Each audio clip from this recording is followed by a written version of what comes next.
These are basic steps of the micturition reflex or urination reflex. The first step is filling of the bladder, which excites stretch receptors, which sends a message to the spinal cord. The spinal cord responds and sends out a signal by parasympathetic nerve fibers. The signal excites the detrusor muscles to contract, and then the signal also stimulates the internal urethral sphincter to relax. There are two types of micturition. They are voluntary and involuntary.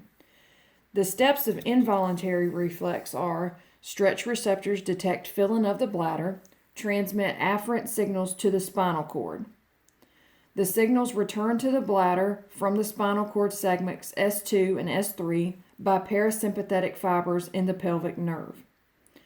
Efferent signals excite the detrusor muscle, and then the efferent signals relax internal urethral sphincter.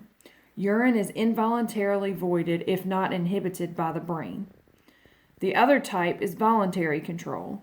For voluntary control, micturition center in pons receives signals from the stretch receptors. If it is time to urinate, pons return the signals to the spinal interneurons that excite the detrusor muscle and relax the internal urethral sphincter. Urine is then voided. If it is untimely to urinate, signals from pons excite spinal interneurons that keep external urethral sphincter contracted. Urine is retained in the bladder at this point.